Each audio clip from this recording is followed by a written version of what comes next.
Greetings, everyone. This is Chaplain Bruce Morrow, and this is your Mule Skinner's Word of the Day. Today's word is essentials. By now, most of you are probably familiar with this pop cultural icon by the name of Marie Kondo.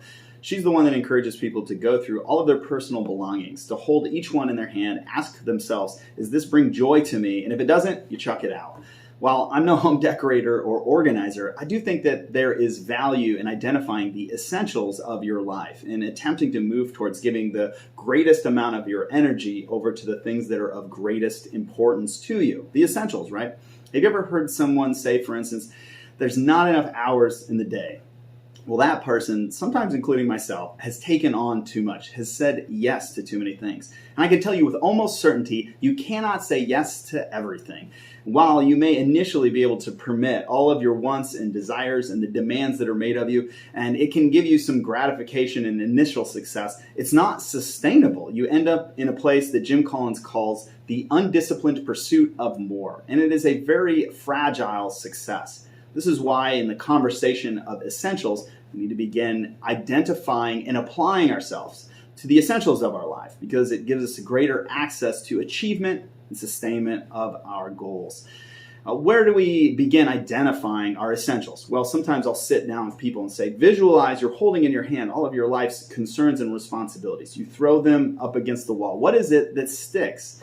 Most of the time, without thinking, people can identify the top 2 or 3 things that are of the greatest importance to them. They're essentials.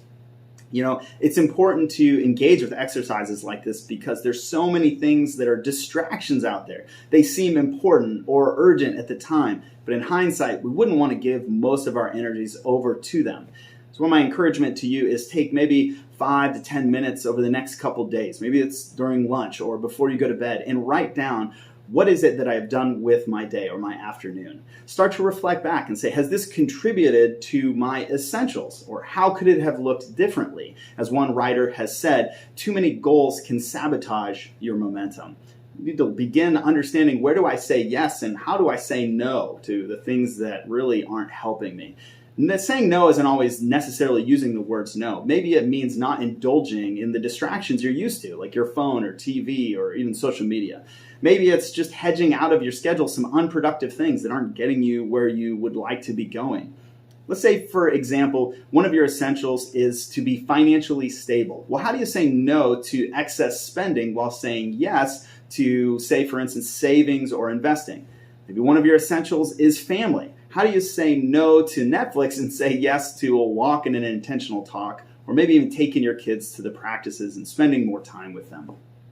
There is an author, he's a New York Times best-selling author of a book called Essentialism on this very topic. His name's Greg McKeown. He has said, only once you give yourself permission to stop trying to do it all, to stop saying yes to everyone, can you make your highest contribution towards the things that really matter. Whatever it is, know that by identifying your essentials and applying yourself to them, you're going to give yourself a greater avenue to achieve and sustain success, not only at home, but at work and in life in general. Thank you for your time. This is Mule Skinner's Chaplain.